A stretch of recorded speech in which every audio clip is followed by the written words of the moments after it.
Muy buenas tardes para todos. Es un placer que nos acompañen. Esperamos que se encuentren bien junto con sus familias.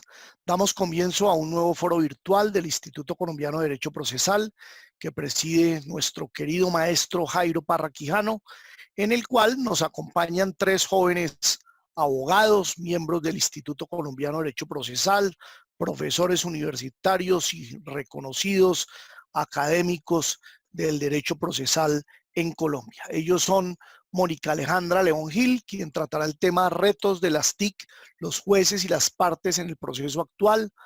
Juan Carlos Naisir Sistá, quien tratará el tema cronotecnología, justicia en línea e inteligencia artificial en la rama judicial en Colombia.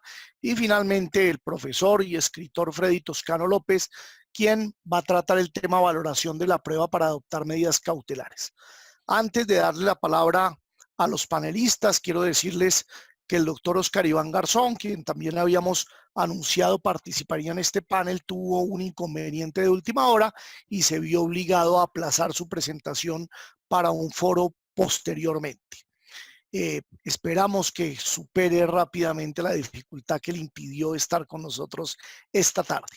Y también queríamos contarles que a partir de hoy ya se abrieron las inscripciones para el Congreso Colombiano de Derecho Procesal. Acaban de ver ustedes un video promocional. Vamos a tener 5 días de intensa actividad académica entre el 21 y el 25 de septiembre. Todo el día van a haber conferencias. Tenemos más de 90 conferencias por reconocidos profesores de Colombia y del exterior. Además, se van a tratar todos los temas de actualidad en el derecho procesal, en procesal civil, en procesal penal, en procesal laboral, en contencioso administrativo, en el proceso arbitral. Se va a tocar una gran variedad de temas procesales. Ustedes van a tener la posibilidad de participar en las conferencias, si quieren todas o en aquellas que seleccionen, y verlas en directo o también en diferido. Los invitamos a que se inscriban inmediatamente al Congreso Colombiano de Derecho Procesal. Hemos hecho en la organización un enorme esfuerzo, todo dirigido por el maestro Jairo Parra Quijano, y esperamos que este congreso sea un éxito y sea muy satisfactorio y muy aceptable para ustedes. Después de eso, entonces no queda más sino saludar a los conferencistas, a los panelistas de hoy, agradecerles su disposición, su interés en participar en este panel virtual y decirles que estamos ansiosos de oírlos. Vamos a empezar entonces con la doctora Mónica Alejandra León Gil, a quien le damos la palabra hasta por 30 minutos. Doctor Canosa, muchas gracias por la invitación, a nuestro maestro, el presidente, doctor Jairo Parra Quijano, a mis compañeros de panel y a todos aquellos que están enlazados, tanto miembros del instituto como demás colegas, estudiantes. Siempre es un privilegio estar en este escenario. He escogido el tema de los retos de las TIC para abordarlo no solamente desde la perspectiva de apoderados, tampoco quiero que lo veamos únicamente de la perspectiva de jueces, sino que hagamos una perspectiva general de lo que representa el proceso actual y lo que implican las tecnologías que forzosamente ya todos tuvimos que aplicar. Así las cosas, pretendo hacer una charla incluyente donde podamos tener en cuenta temas de los funcionarios judiciales, de las partes, los apoderados e incluso nuestros estudiantes que siempre nos acompañan. Espero lograr el cometido. Así las cosas, en estos 30 minutos voy a abordar el tema desde 3 perspectivas, o la voy a abordar en 3 fases mejor. En la primera quiero que nos detengamos a hablar un poco de tecnología y que hablemos de algo que se llama cultura digital. Ese término que surgió en el año 2000 aproximadamente y que hoy más que nunca ha cobrado vigencia. En una segunda parte pretendo hacer referencia a una normatividad que debemos tener en cuenta para el proceso actual, para el proceso que debemos adelantar hoy por hoy, y haré referencia también a unos temas conceptuales para que podamos ahí sí enfrentarnos en una fase final a los retos de las TIC en nuestro proceso actual. Así las cosas, quiero que todos nos remontemos al año 2000, hace 20 años. En el año 2000, la tecnología que teníamos, seguramente muchos centennials, ya no millennials, porque nosotros somos millennials, sí, los centennials van a pensar que esto nunca pasó. Ellos no van a imaginarse que no existía en el año 2000 redes sociales. Facebook ni siquiera había sido inventado. No nos van a creer que no existía Instagram, Twitter y demás, como la canción de reggaetón. Las impresoras 3D eran impensables.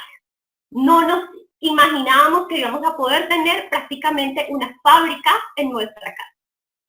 Los smartphones. No nos imaginamos que íbamos a tener una pantalla, aunque yo era niña en el año 2000, muy niña, en el año 2000 no nos imaginábamos tener smartphones que pudieran hacer comunicaciones instantáneas. No nos imaginamos que en tiempo real íbamos a poder estar perfectamente enlazados con alguien que está al otro lado del Atlántico, en otro continente.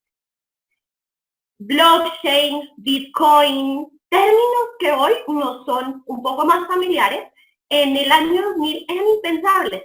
No nos imaginábamos que podíamos hablar de códigos en bloque, ni criptomonedas, entre otros.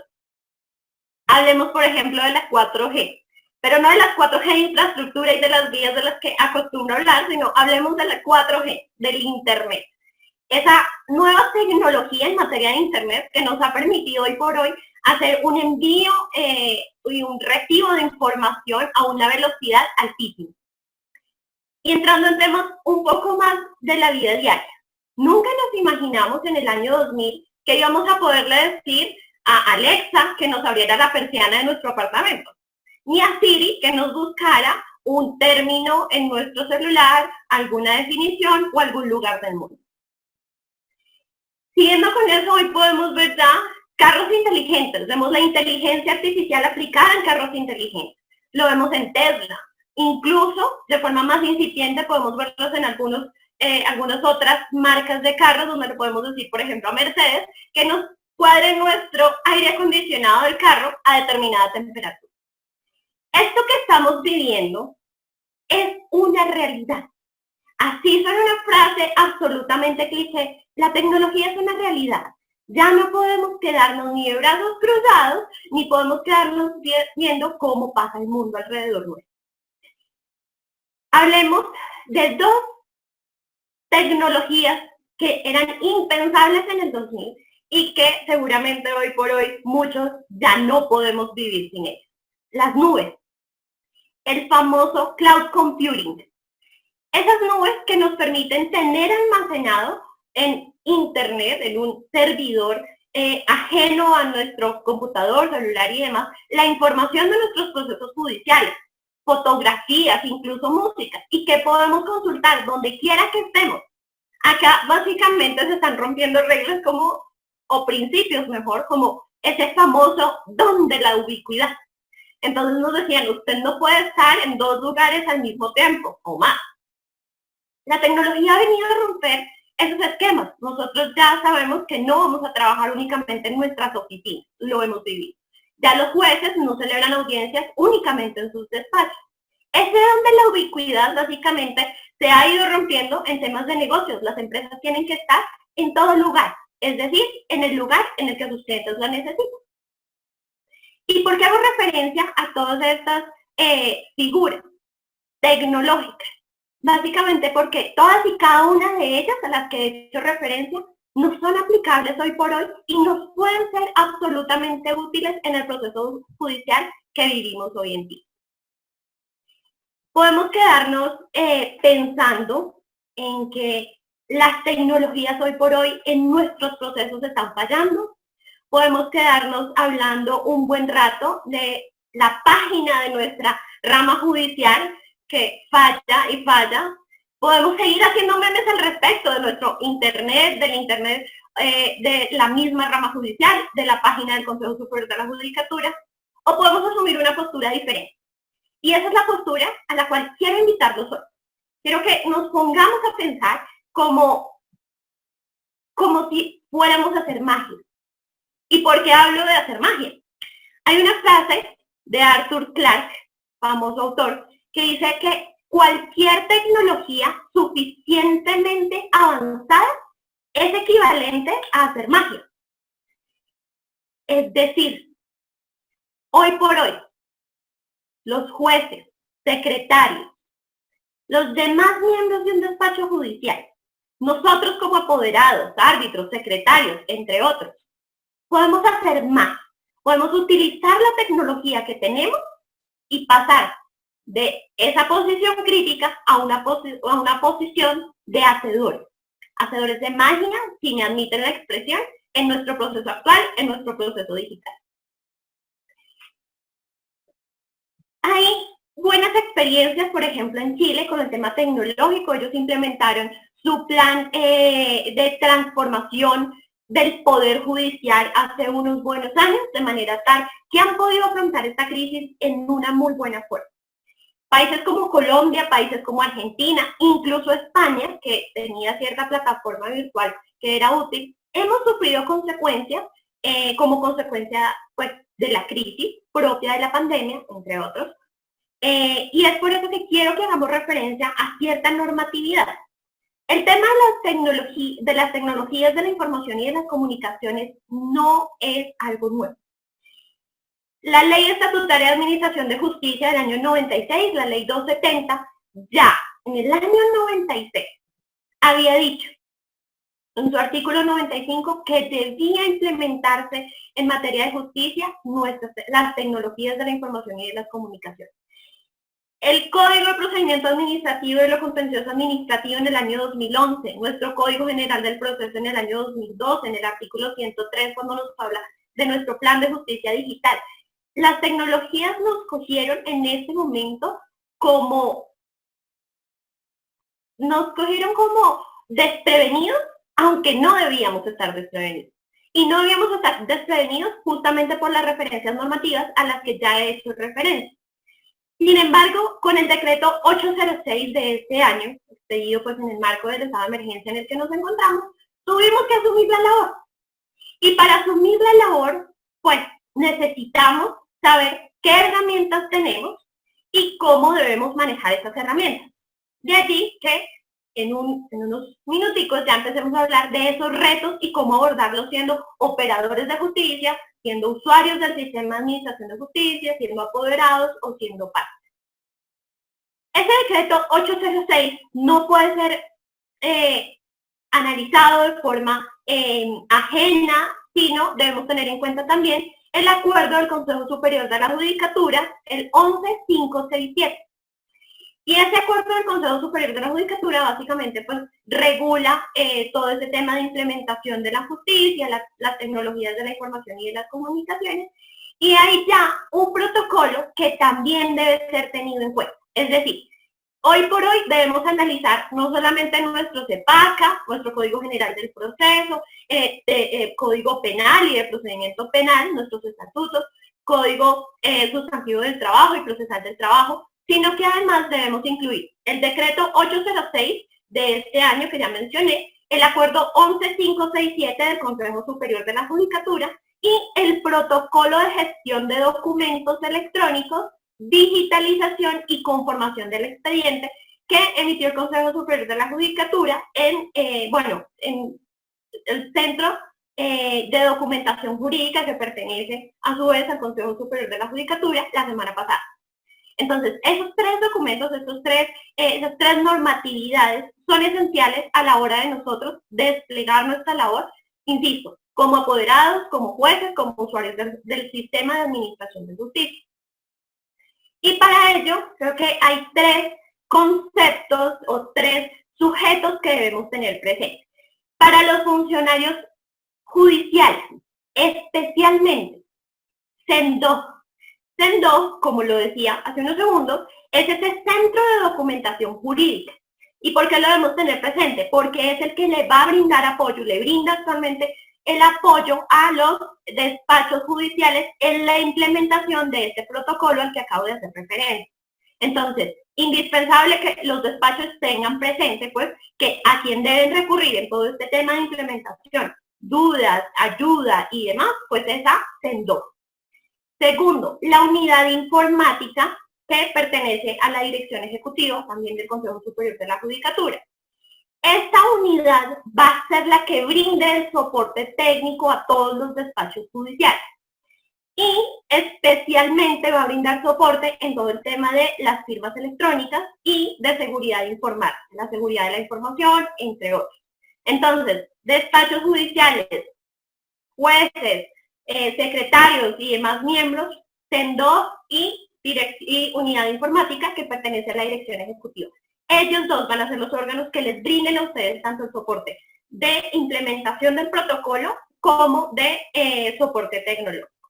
Y para nosotros los apoderados, los litigantes y demás, debemos tener súper presente el tema de la unidad de registro de abogados litigantes, porque nuestro deber, pues, está relacionado justamente con esa unidad que consiste en actualizar nuestro correo electrónico, informar y modificar nuestros datos en la base de datos correspondiente, justamente pues para recibir notificaciones y demás. Tenemos un deber más como abogados.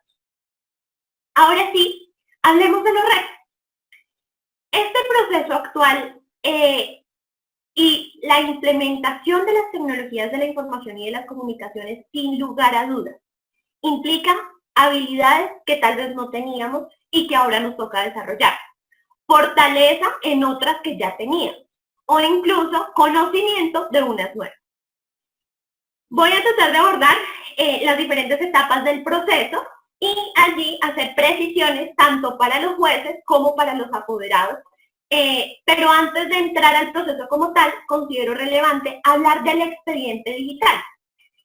Nuestro expediente digital no es nada distinto en cuanto al fondo de lo que se conoce como expediente físico, y el expediente no es nada más que el conjunto de las actuaciones de nuestro proceso.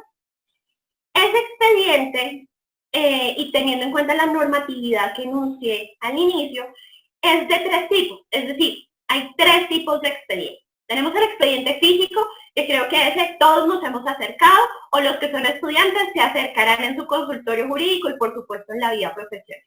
Entonces el expediente físico es aquel en el cual todas las actuaciones, como el mismo nombre lo dice, son palpables, son físicas, no están digitalizadas ni son electrónicas.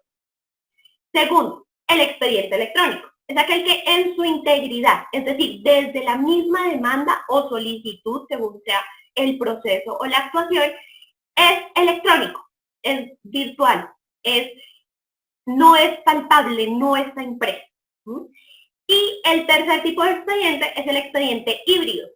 Ese expediente híbrido creo que es el que más ocupa en este momento nuestros despachos judiciales. Ese expediente híbrido es el que inició como un expediente físico y hoy por hoy lo hemos tenido que convertir también en electrónico, bien sea digitalizándolo o bien sea porque se va a iniciar en cero pues las actuaciones electrónicas y demás. Entonces, esos son los 3 tipos de expedientes, de los cuales nos abre la normatividad a la que hice referencia, y tiene una importancia en 2 aspectos a mi juicio. La primera es, si hay documentos físicos, si hay expedientes físicos o actuaciones físicas, esas actuaciones físicas toca digitalizar. Esa carga ha recaído especialmente sí, en los despachos. Jueces incluso han contado sus experiencias, miembros del despacho han tenido que comprar escáneres y demás para poder hacer esa labor de digitalización y poder contar con un expediente digital y poderlo pues poder posteriormente subirlo a la plataforma a la cual ya haré referencia.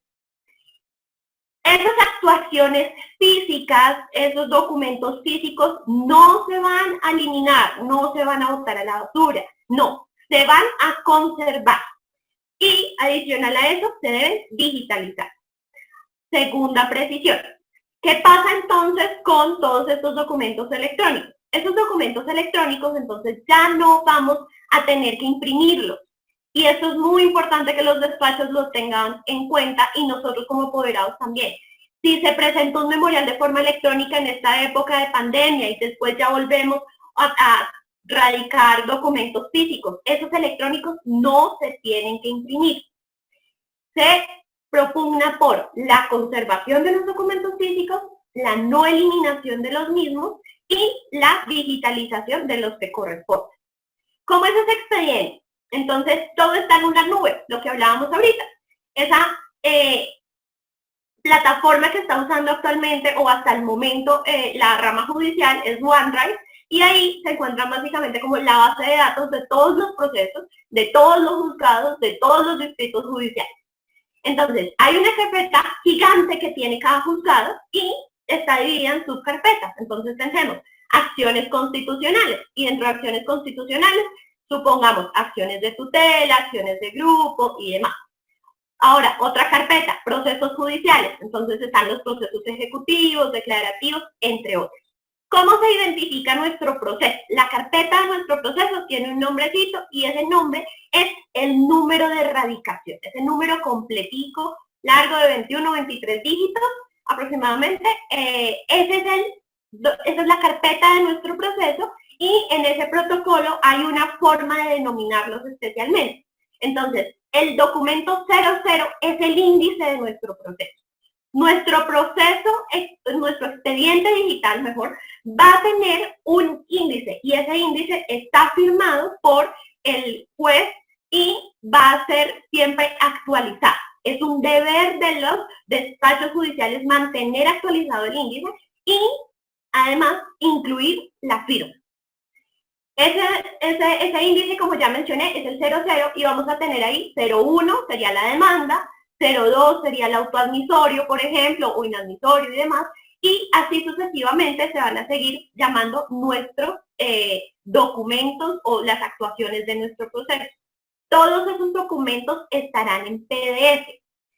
Para muchos abogados o muchos asistentes a nuestros foros que no conocen pues el tema del expediente digital, las actuaciones y demás, van a poder contar con apoyo también pues por parte del Consejo Superior de la Judicatura, por los órganos que ya mencionamos. Algo muy importante a tener en cuenta, por último, es la preocupación que tienen muchos despachos judiciales y muchos integrantes. Bueno, ¿y cómo se hace el folio, la forma de foliar las hojas, las actuaciones y demás? Hay una tabla, y en esa tabla, que se llama tiene unos megadatos en palabras del mismo protocolo, y ahí se van a incluir como todo el número de páginas que tiene determinada actuación, cuántas son, qué fecha tuvo esa radicación, todos los datos del proceso, qué tipo de proceso es, las partes y demás. Entonces, pues, respecto de esa preocupación, podemos dejar a un lado el tema. El poder y los memoriales. Respecto del poder, hay un cambio fundamental.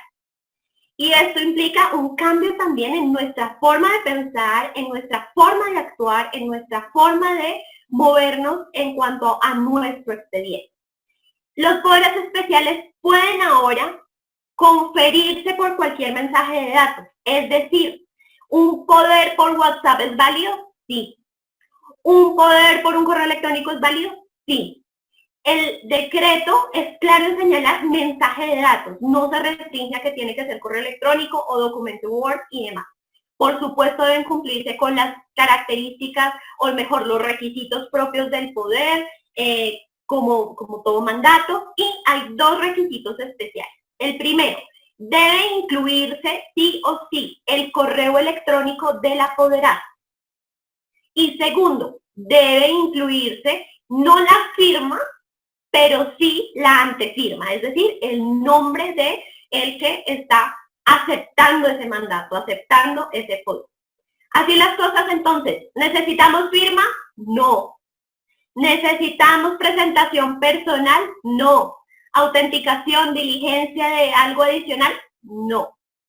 Si necesitamos, pues que cumpla los requisitos propios del poder, que cumpla los requisitos respectivos de la antefirma, y pues que esté el mail del apoderado. ¿Qué deberes respecto de los memoriales van a tener los despachos judiciales? En primer lugar, van a tener que recibir documentos. Cuando reciban documentos de las partes, sí o sí, van a tener que convertirlos en PDF, porque es una exigencia que hace el mismo protocolo al que hemos venido haciendo referencia. Entonces, los despachos independiente del tipo de documento que reciban, deben convertirlo en PDF y que haga parte del expediente digital. Segundo, siempre que los despachos judiciales generen documentos, también deben ser en formato PDF. Tercero, nosotros, como tal, vamos a tener como apoderados que enviar documentos. Si bien no está la obligación de que los enviemos en formato PDF ni en un formato especial, sí se sugiere por prácticas y demás, pues que lo hagamos en este formato PDF. ¿Qué pasa con la radicación de los documentos? Nosotros los apoderados lo vamos a hacer por el canal que informe el Consejo Superior de la Judicatura o los respectivos despachos. Y acá hay un tema que debemos tener presente. Y es, bueno, ¿qué pasa si radiqué mi memorial después de las 5 de la tarde o por fuera del horario hábil? Los despachos no pueden decir, vuélvalo a radicar en horario hábil, vuélvalo a radicar el lunes a las 8 de la mañana y demás. No, si se radicó por fuera de las 5 de la tarde, considero yo que pues no va a tenerse en cuenta o no se va a tener como presentado en día hábil, pero sí al día siguiente, sin que ello implique un nuevo envío de correo electrónico y demás. Debemos tener presente que la razón de ser de ese decreto 806 es justamente aplicar las tecnologías de la información de las comunicaciones, flexibilizar la atención del usuario y agilizar los trámites. Es decir, que si hay alguna actuación que nosotros, siendo miembros del despacho, jueces, secretarios y demás, consideramos que puede frustrar un poco los objetivos del decreto 806 y el funcionamiento propio de la justicia, pues no va a haber lugar nosotros a tener que imponer más obstáculos que los que las mismas condiciones ya nos han impuesto.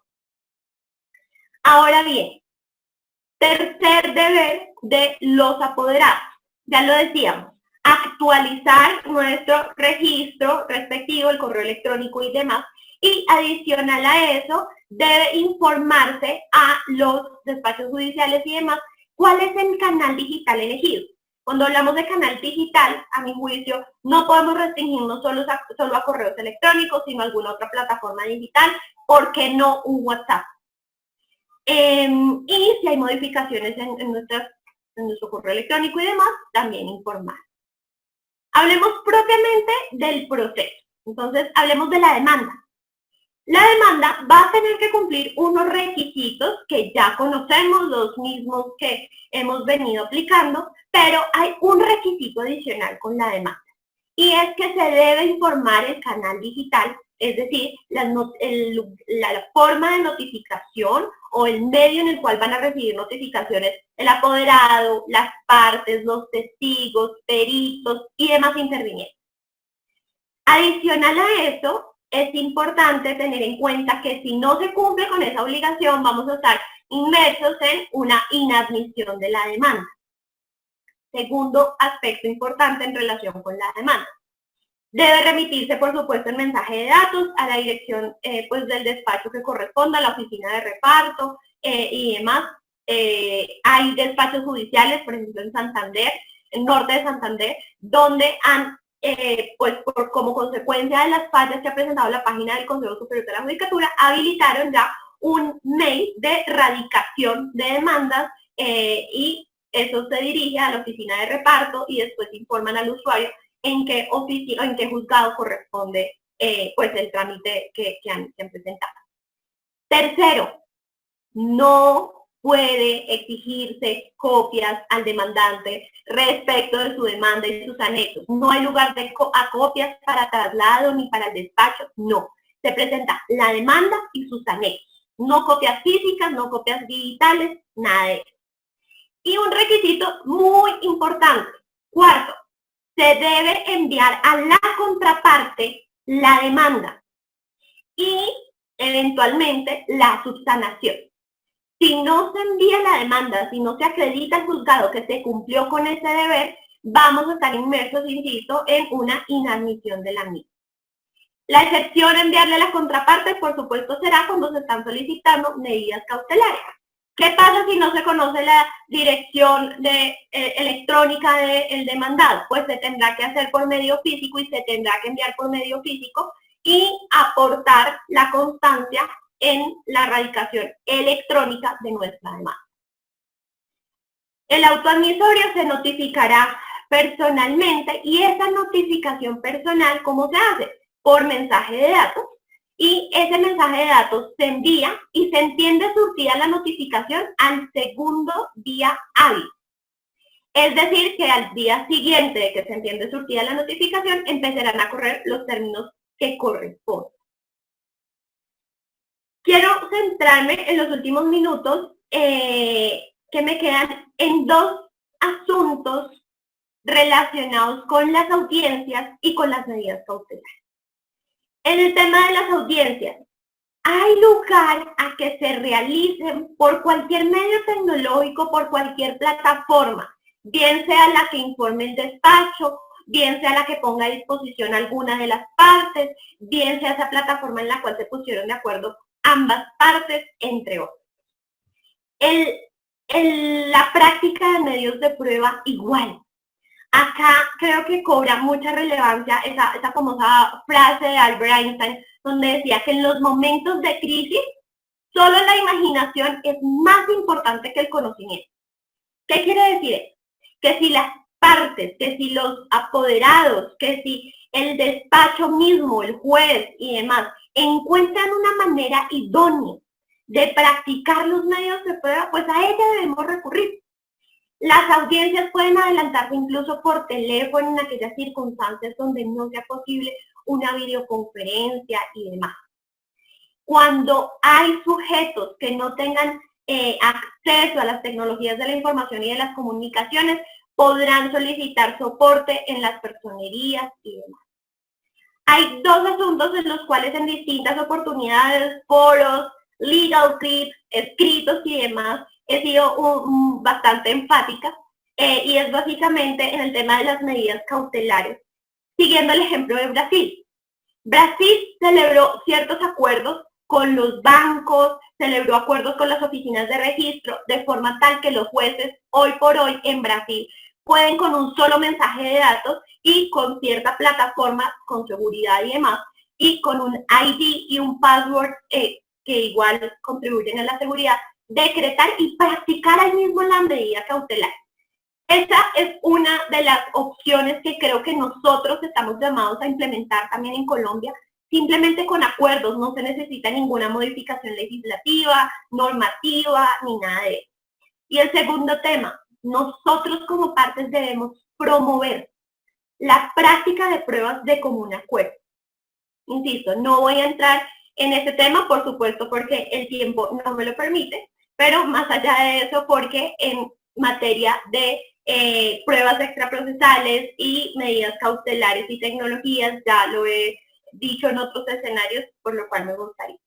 Ya para concluir, creo que nosotros, usando todas y cada una de estas tecnologías de la información, tener en cuenta pues que ya nos tuvimos que salir del formalismo como partes, como apoderados y como propios operadores de justicia, podemos aplicar lo que decía Arthur en su frase sobre la magia. De cualquier tipo de tecnología suficientemente avanzada es magia.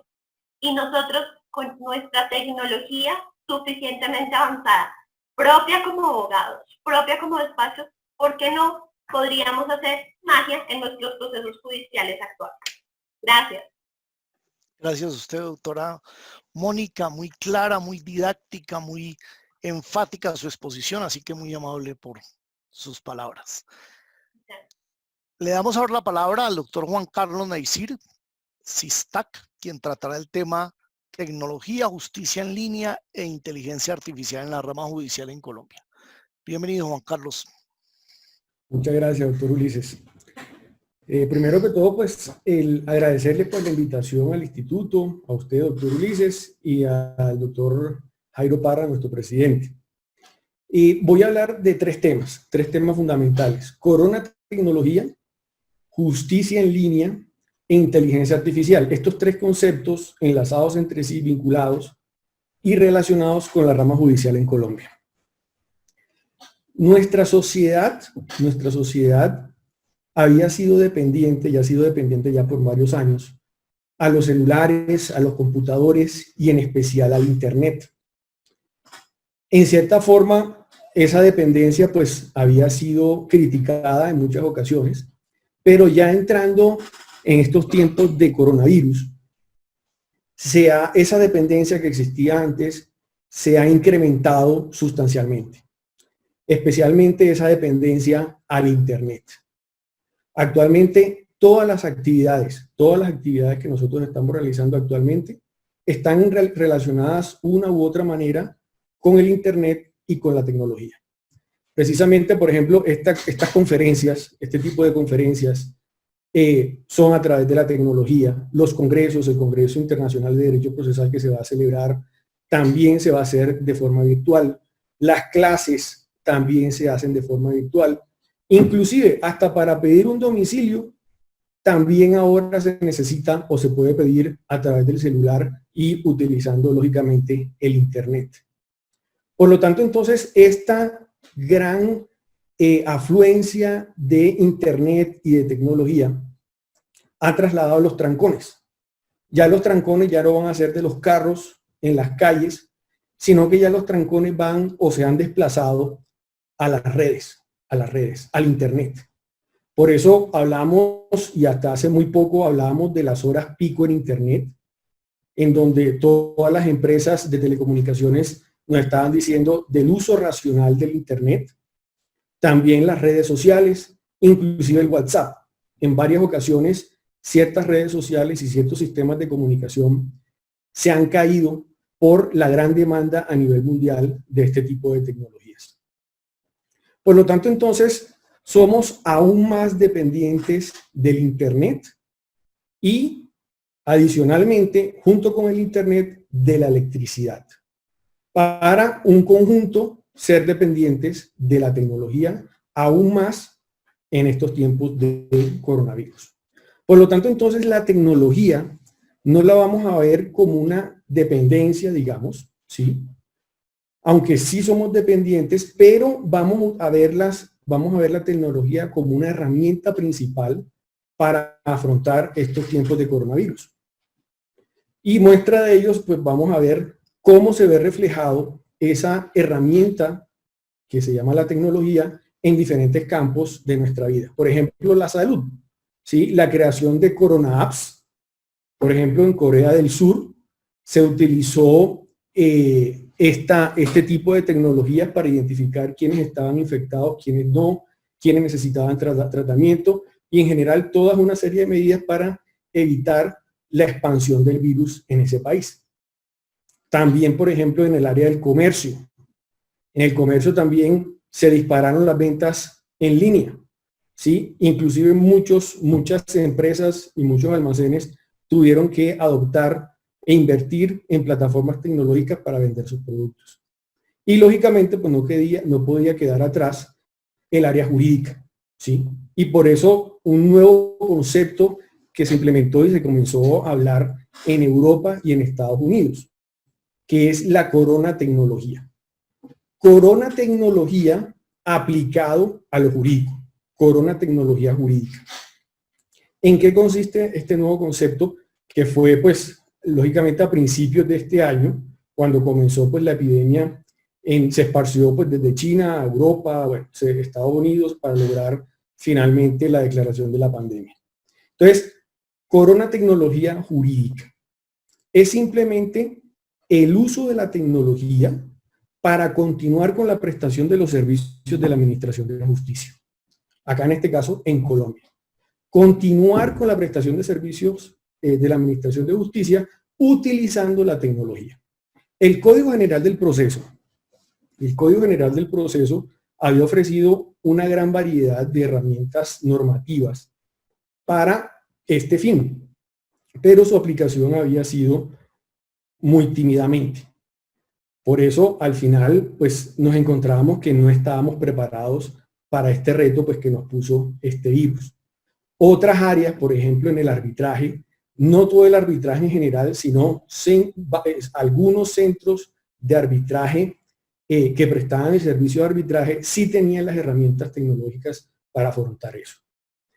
Y ante estos retos que afrontó Colombia para afrontar y continuar con la prestación del servicio de justicia, fue necesaria entonces la declaración de el estado de emergencia y con ello el proferimiento de varios decretos legislativos con el fin de incrementar el uso de la tecnología en la administración de justicia. Y con esto quiero resaltar el esfuerzo, la labor y la buena disposición de todas las personas que conforman la rama judicial, el Consejo Superior de la Judicatura, los litigantes y en general todos los operadores jurídicos, porque ante este reto todos en conjunto nos hemos adaptado y nos hemos acoplado a estas nuevas esfuerzos y estos nuevos requerimientos en esta pandemia. Entonces, ¿la idea cuál es? La idea es continuar con la prestación de la administración de justicia, utilizando la tecnología. Por eso entonces, el proceso, nuestro proceso, tiene una parte oral, una parte escrita, ¿sí? Un proceso mixto. La idea es continuar con ese proceso. Ahora, continuar con ese proceso ayudándonos de la tecnología. Y por eso entonces vamos a ver, por ejemplo, dos situaciones que se han presentado. La presencialidad, ¿sí? La presencialidad en las audiencias, ya la presencialidad no es física, sino una presencialidad virtual a través de las plataformas de telepresencia. Pero al utilizar estas plataformas de telepresencia, comenzaron a mencionar un nuevo concepto que es el proceso virtual. No, es que ahora nos volvimos un proceso virtual, cuando no es cierto. Y por otro lado, los expedientes. Nosotros no podemos ir a los juzgados a revisar los expedientes físicos porque ni podemos salir, ni los juzgados están abiertos, ni hay funcionarios para mostrarlos. Entonces, ¿cuál sería la solución? Escanear o digitalizar los expedientes para volverlos, digamos, digitales en línea y poderlos consultarlos a través de Internet. Pero ante esta situación de la digitalización del expediente, entonces se comenzó a decir que era una justicia digital. Entonces, no estamos ni ante un proceso virtual, ni tampoco estamos ante una justicia digital. Seguimos con nuestro proceso, solamente con una mayor inferencia, una mayor importancia del uso de la tecnología. Y esa mayor importancia o esa mayor influencia de la tecnología se ve reflejada en lo que se denomina, pues a nivel internacional, como les comenté, coronatecnología, ¿sí? Entonces, podemos ahora actualmente radicar demandas, radicar tutelas, radicar memoriales en línea, encontrando también los estados electrónicos, que eso hace 6 meses, a principio de año, nadie se había ocurrido que a mitad de año nosotros estaríamos utilizando estados electrónicos. La notificación personal, ¿sí?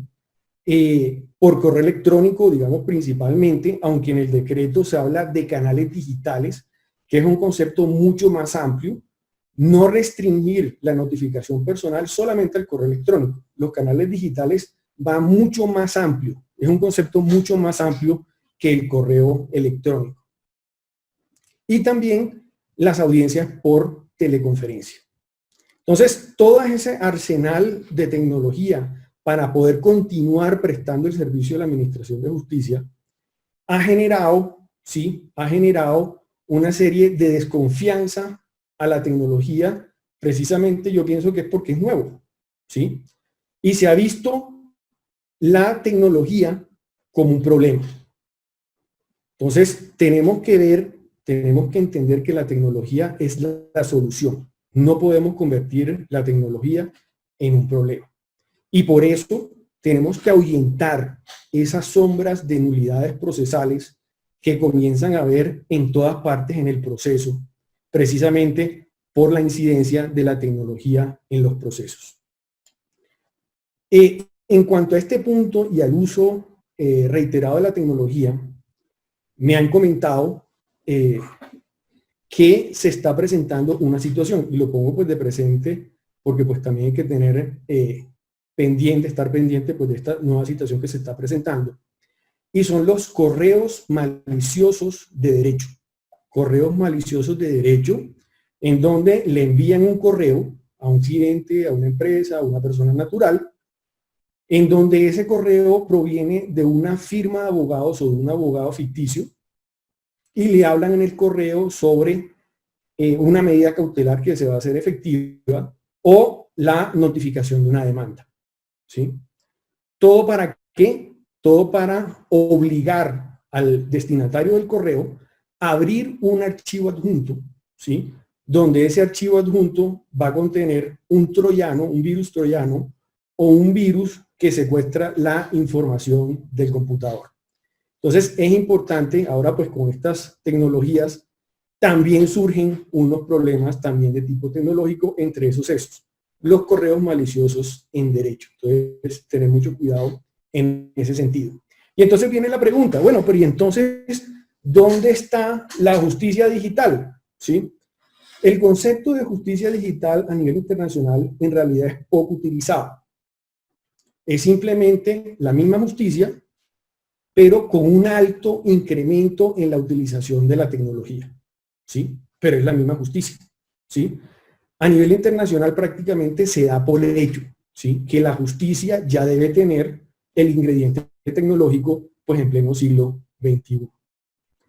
Sería tanto como decir un carro electrónico, ¿sí? Pues todos los carros ya tienen electrónica, ¿sí? Lo mismo la justicia, pues se supone que toda la justicia ya debe tener un alto grado de digitalización de tecnología.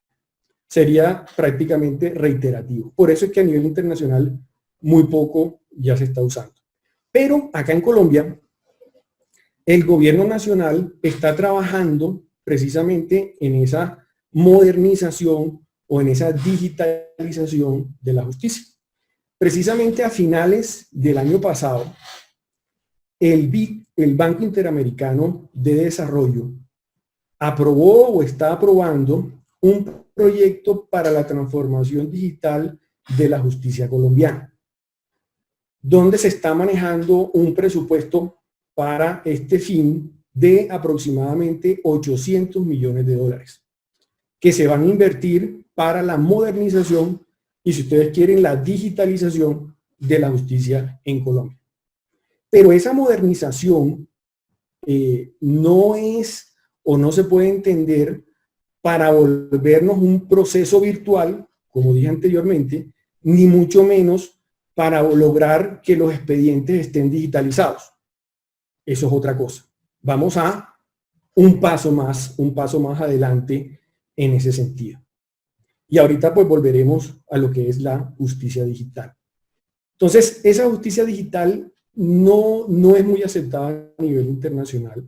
Lo que sí es aceptado y sí hay buenos ejemplos actualmente a nivel internacional es la justicia en línea o la resolución de disputas en línea, lo que llaman las siglas ODR, Online Dispute Resolutions. Esa Online Dispute Resolution, ese ODR o esa justicia en línea, tiene la finalidad en ningún momento de reemplazar la rama judicial. En ningún momento tiene la finalidad de coger la rama judicial de los países y volverlo justicia en línea. Podemos ver ejemplos, por ejemplo, en Canadá y en el Reino Unido, en donde se limitan a ciertos temas, por ejemplo, a temas de familia, ¿sí? Y solamente a mínima cuantía. Normalmente no se utiliza abogado, ¿sí? Y se utiliza siempre una plataforma en línea, donde se diligencia la demanda en un sistema, en una interfaz, y queda pues la demanda ahí en el sistema. No se trata como se está utilizando en muchos países y acá también en la rama judicial, y es que la digitalización es solamente para el registro de la demanda. Acá no. Acá la demanda queda escrita dentro del sistema. No se trata de escanear la demanda que uno ha hecho y enviarla o subirla al sistema a través de PDF. Esto es otro sistema totalmente diferente. Y normalmente se pone dentro de esa plataforma en línea en contacto a las partes y casi en un 90% la regla general es la terminación del proceso por conciliación. Entonces, esta justicia en línea, yo no creo que sea lo que se busca en Colombia, ni mucho menos vamos a reemplazar la rama judicial a través de la justicia en línea, ni tampoco creo que el Banco Interamericano de Desarrollo tenga esta finalidad.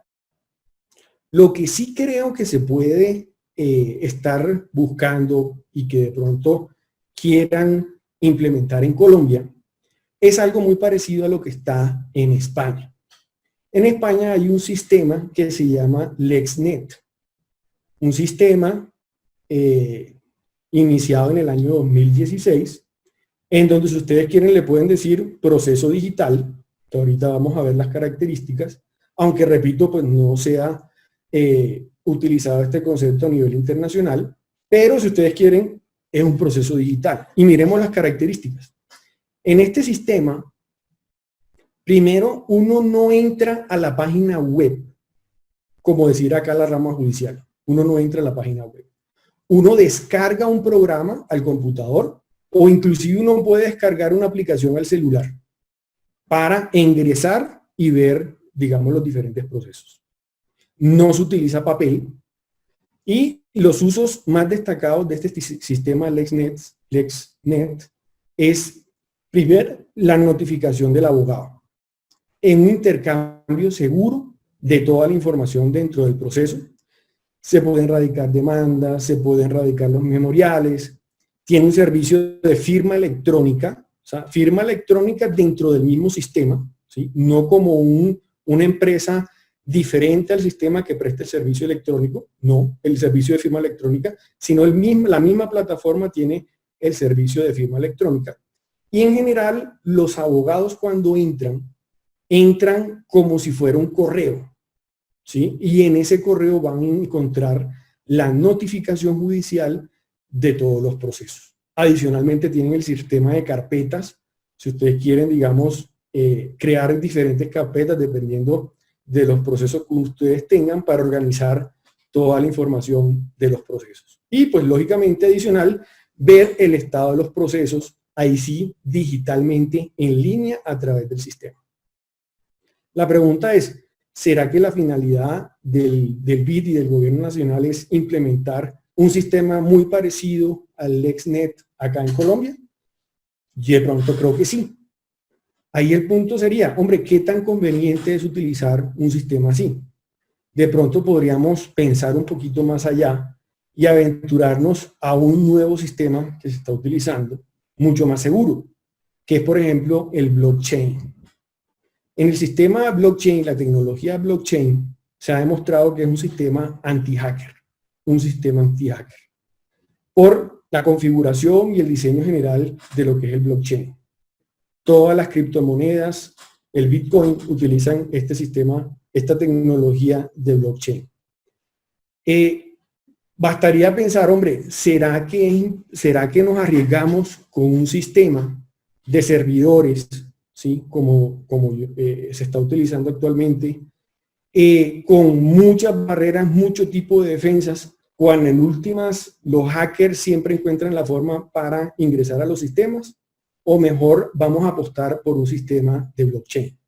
Inclusive YouTube fue hackeado, ¿sí? Hackearon la canción Despacito, ¿sí? Por una semana, creo que fueron 2 semanas, para impedir la reproducción de este video.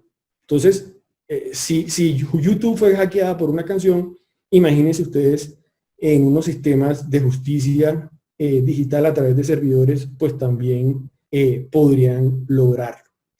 Y finalmente llegamos al tema de inteligencia artificial.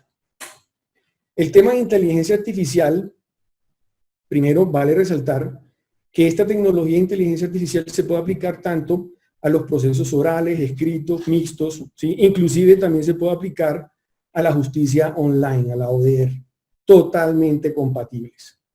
Adicionalmente, yo soy de la teoría o de la posición de que no la inteligencia artificial no va a reemplazar a los jueces ni a los abogados.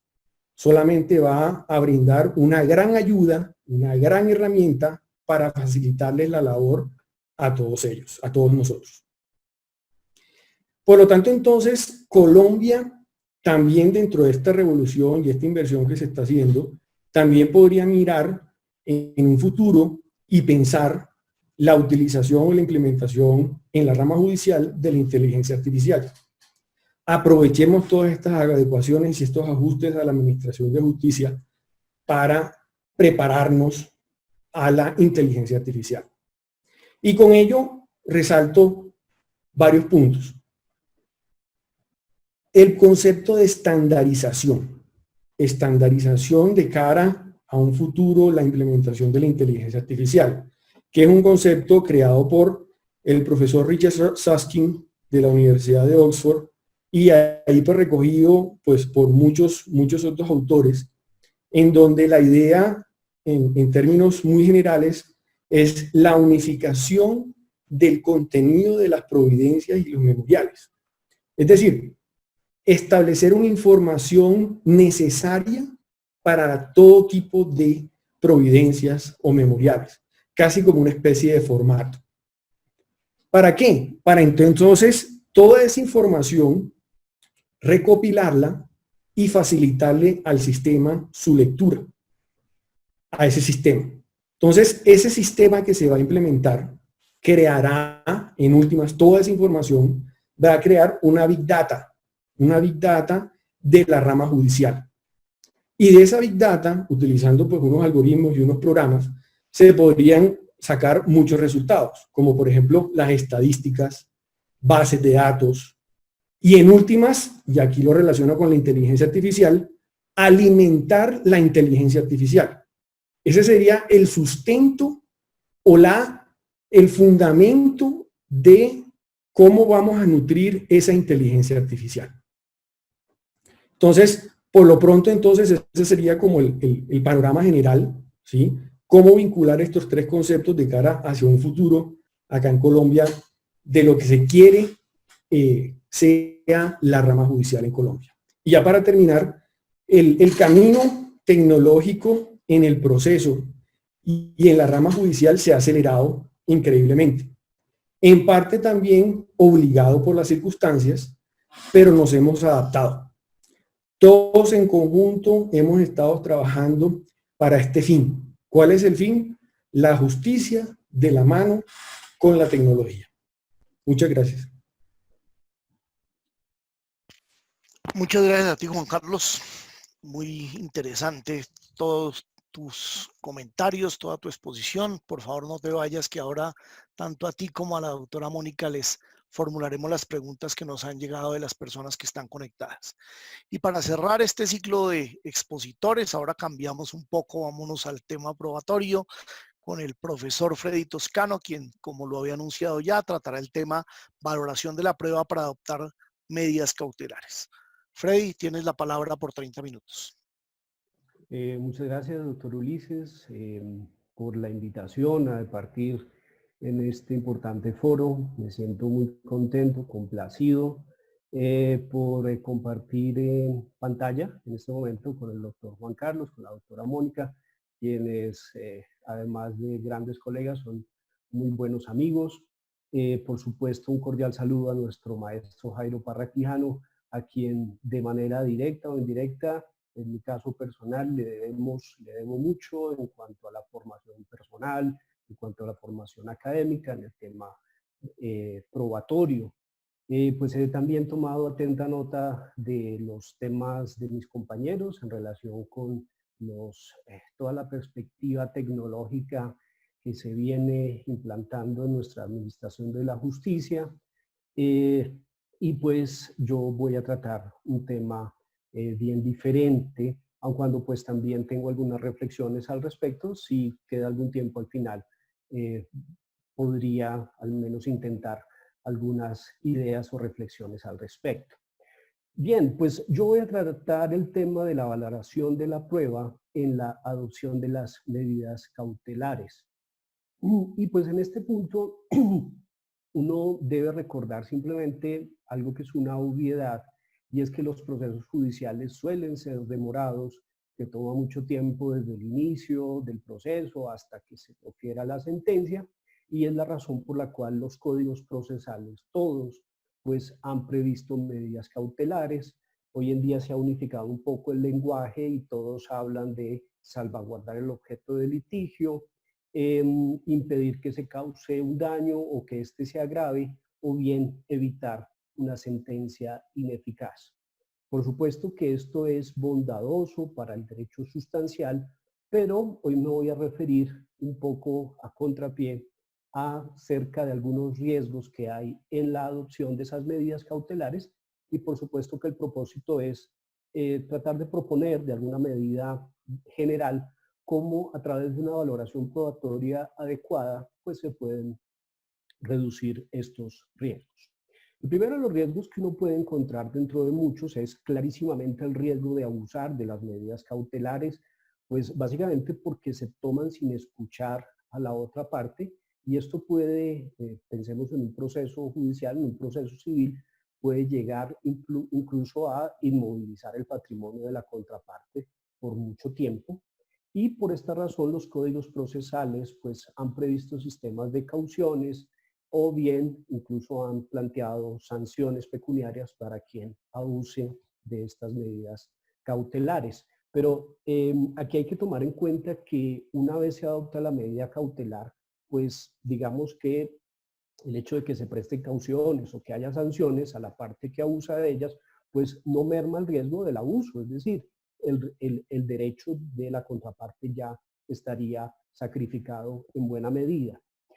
Otro de los riesgos es, por supuesto, el de incurrir en prejuzgamiento, por una razón básica, y es que en nuestros códigos procesales civiles, en nuestro Código General del Proceso, en el CEPACA, pues el juez que debe tomar una medida cautelar hace una serie de inferencias probatorias y una serie de valoraciones con el propósito precisamente de adoptar una medida cautelar, y ese mismo juez es quien debe luego emitir una sentencia definitiva frente al mismo asunto. Entonces, a mí me parece que es obvio que el juez que tomó una medida cautelar ya en el proceso, en una instancia inicial, pues en virtud de lo que se denomina el sesgo de confirmación, que es una tendencia humana a buscar o a interpretar determinada información de manera tal que confirme lo que uno ya prevé o una conclusión previa, pues va a generar que ese juez difícilmente se separe de la decisión que ya tomó. Y vean ustedes que el riesgo es que ha tomado una decisión sin haber escuchado previamente a la otra parte. Y vean ustedes que es curioso que el legislador es consciente de ello.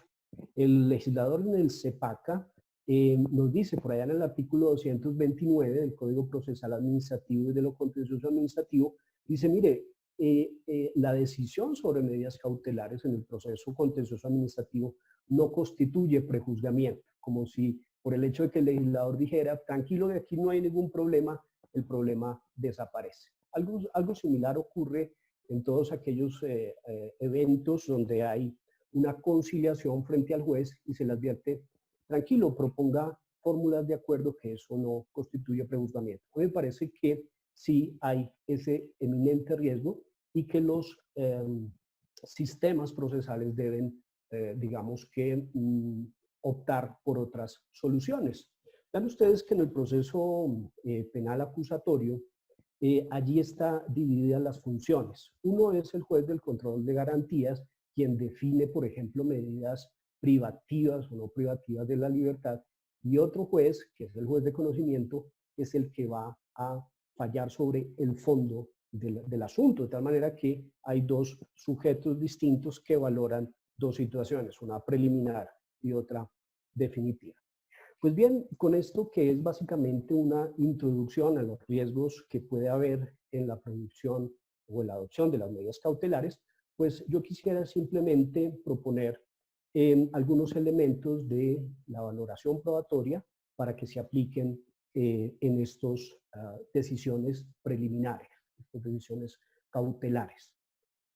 Lo primero es que debería entenderse que toda medida cautelar se funda en alguna mayor o menor medida en el razonamiento inductivo, que es el propio del razonamiento probatorio, y que su resultado se expone siempre en términos probabilísticos. Entonces, hay que decirlo de manera muy clara.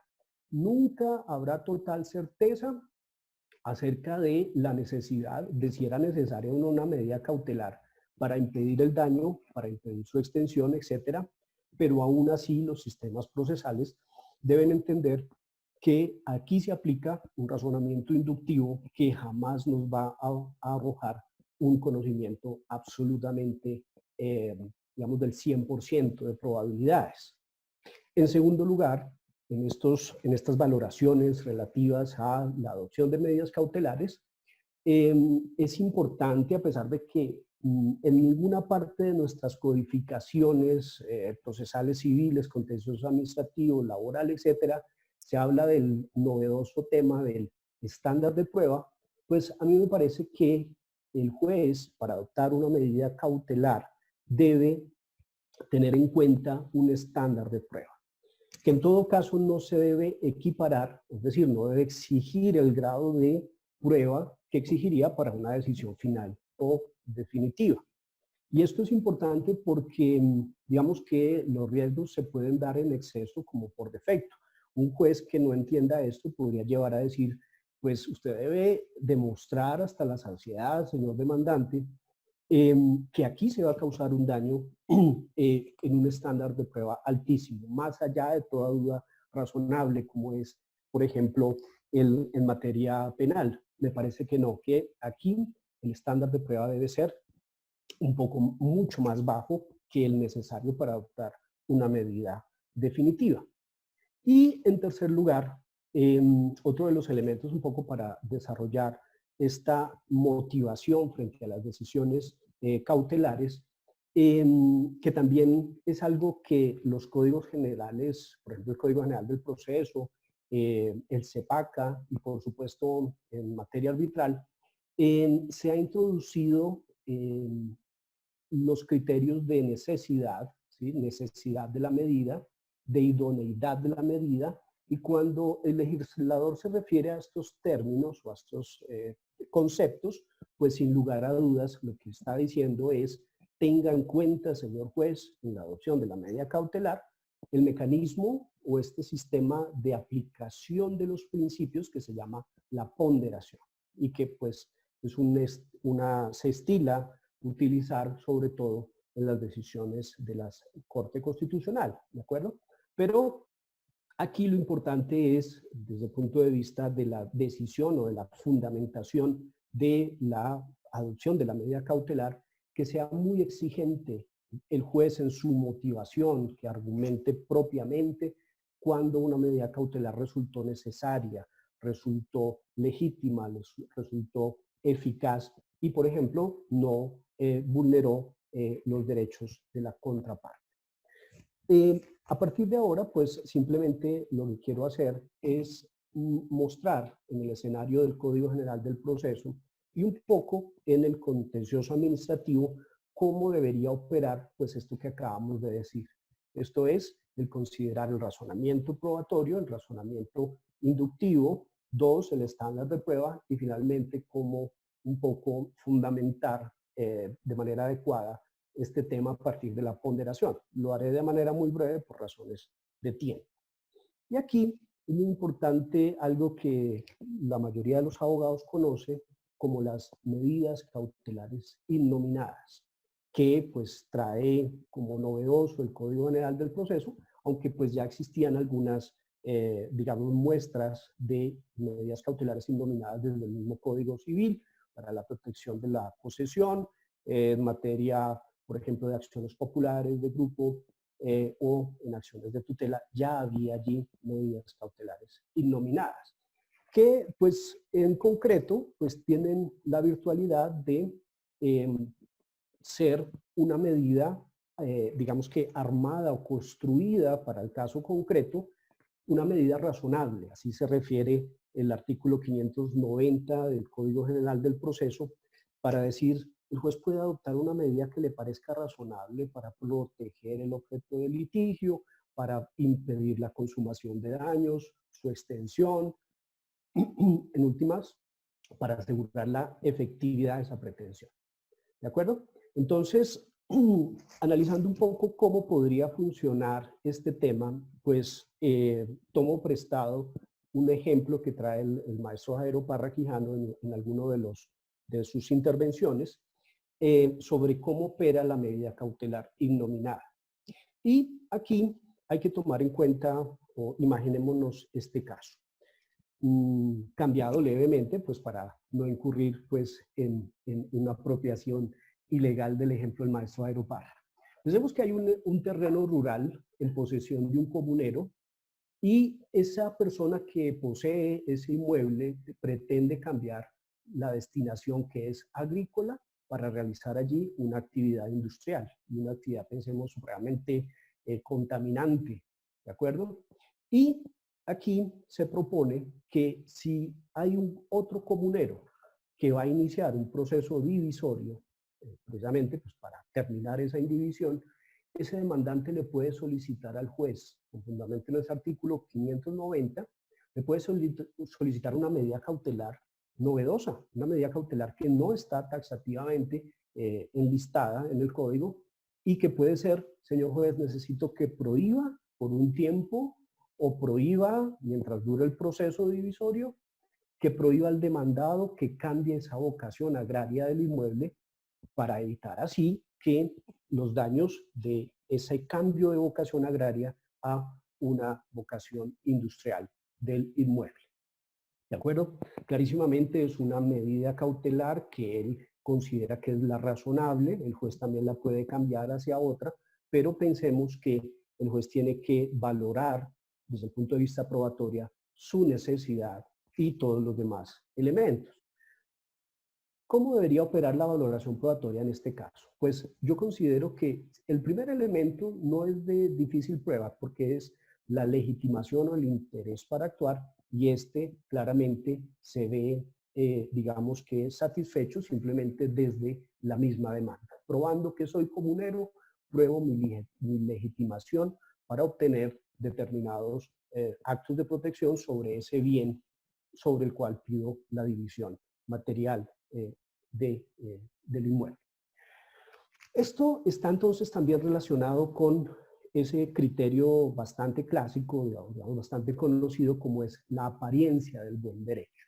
Y entonces vean ustedes que de la calidad de comunero, pues se tiene, como había dicho, la legitimación para hacer valer mi derecho sobre el inmueble, pero protegerlo de actos que podrían llevar a la merma económica, a su contaminación, etc.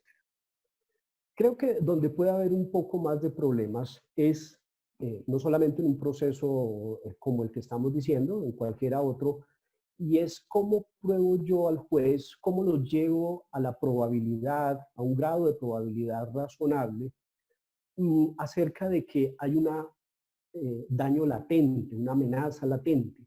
Pues en este caso es donde debemos hacer alusión a el razonamiento inductivo, teniendo en cuenta lo siguiente. En el método inductivo, en el razonamiento inductivo propio de todo razonamiento probatorio, creo que el demandante debe, en primer lugar, aportar una prueba sobre el estado de cosas como punto de partida. Y ese es un dato objetivo, ese es un dato que tiene que estar presente siempre. El juez, a partir de ese dato, de esa primera premisa, sobre esta aplicará una máxima de la experiencia. ¿De acuerdo? Entonces, la primera premisa del razonamiento inductivo, que es un estado de cosas, que es una particularidad, la debe aportar el demandante. ¿De acuerdo? Y ahorita decimos exactamente a qué nos referimos. A partir de esa primera premisa, el juez aplicará una máxima de la experiencia, es decir, una generalización, la doctrina la llama una generalización empírica, en virtud del cual es posible hacer afirmaciones que comienzan diciendo generalmente, es muy probable que, y fruto de esa subsunción de la premisa 2 en la premisa 1, pues el juez podrá llegar a una afirmación acerca de la mayor o menor grado de probabilidad de ocurrencia de esa máxima de la experiencia en el caso particular. Veámoslo en el ejemplo dado. ¿Cuál es ese dato objetivo que el demandante tiene que suministrar como primera premisa o digamos primera elemento de ese razonamiento? Pues puede ser, pensemos, que aportar la prueba que el demandado, es decir, la persona que está poseyendo el bien, ya celebró un contrato para realizar actividades industriales contaminantes en ese predio, ¿de acuerdo? O, por ejemplo, que él ha tomado en arrendamiento una serie de maquinarias tendientes a transformar el inmueble. Entonces, con ese dato, el juez, ese dato que recuerden es objetivo, que debe aportarse, hay un mínimo de actividad probatoria que debe hacer el demandante, el juez puede aplicar una regla de la experiencia. ¿Como cuál? Por ejemplo, quien celebra un contrato para desarrollar una actividad industrial en su inmueble generalmente es porque tiene la seria intención de cambiar el destino de ese inmueble, ¿de acuerdo? O bien que según las reglas de la experiencia, el desempeñar una actividad industrial en un predio que generalmente es agrícola, pues va a generar daños ambientales irreparables.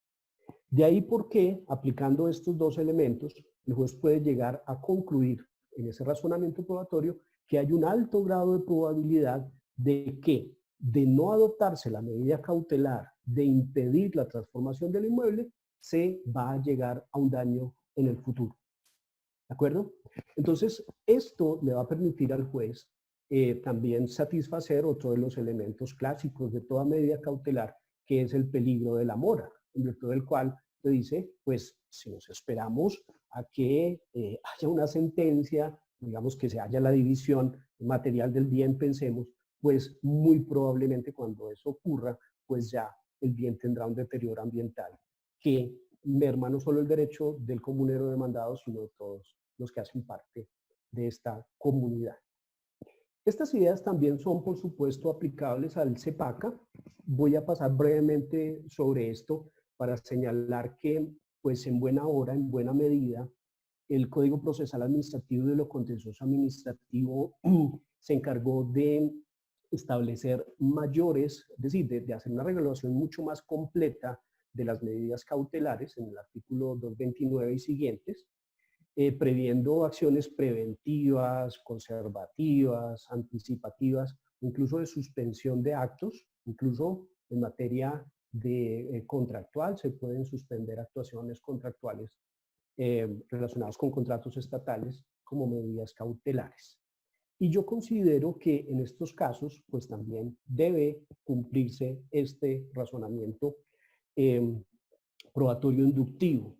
¿Cuál sería lo novedoso? Porque hasta aquí no he dicho cosas que no se practiquen en la realidad. Pues realmente el aporte podría estar en que los jueces tienen que tener muy presente los riesgos que hay, los riesgos que dijimos, el riesgo de incurrir en prejuzgamiento y el riesgo de que se abuse a través de estos solicitudes y aplicaciones de medidas cautelares. Y por esa razón, pues es que deben tener presente todos esos elementos y, por ejemplo, me quiero hacer énfasis en la regla de la experiencia.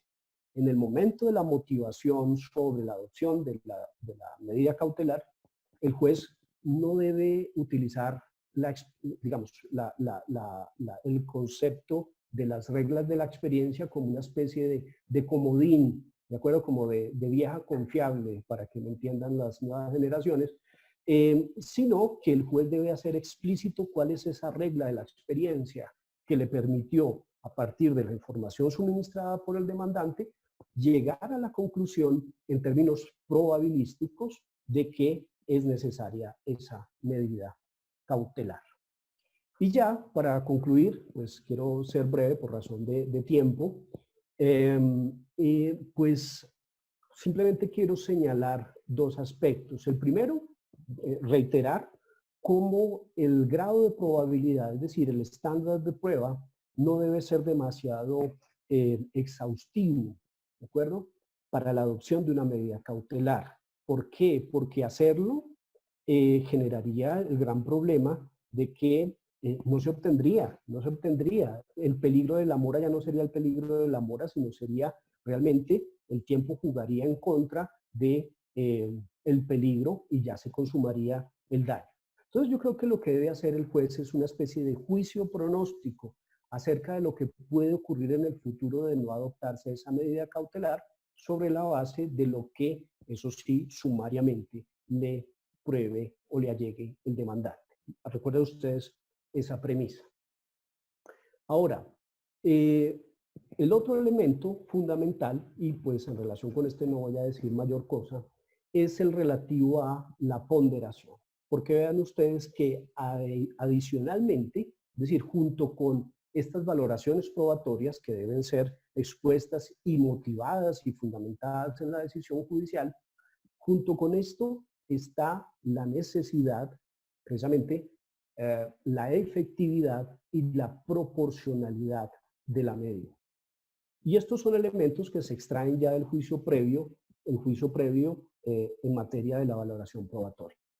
Y allí, pues, en el caso que nosotros mencionamos, el caso del inmueble, de convocación agraria, pues el juez debe hacer entonces otro tipo de argumentaciones, ya no desde los hechos, sino ya desde la argumentación jurídica, para mostrar, por ejemplo, que conservar la vocación agraria de ese bien sería la medida idónea para proteger el inmueble. Pero en estos casos es donde el juez debe ver por qué tiempo lo vamos a hacer, ¿de acuerdo?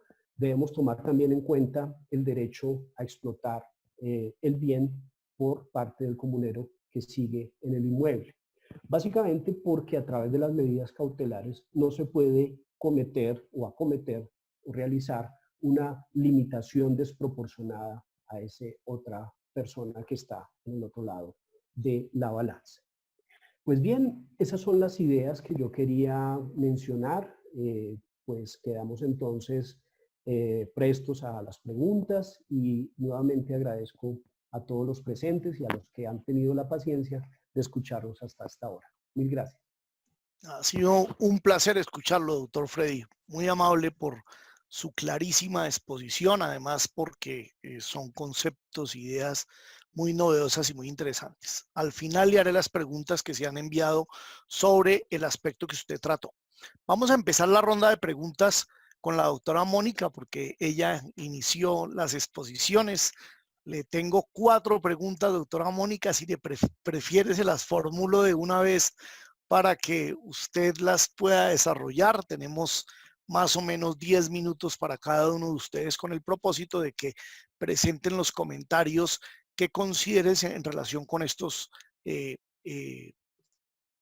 interrogatorios que les voy a formular. Entonces, doctora Mónica, ¿cree usted que hay una barrera mental para aceptar la tecnología en algunos abogados y que esa barrera o paradigma es menor en los más jóvenes como usted?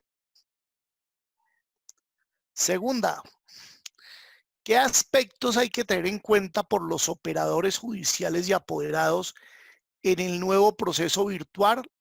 Por favor, denos algunas recomendaciones especiales de su parte.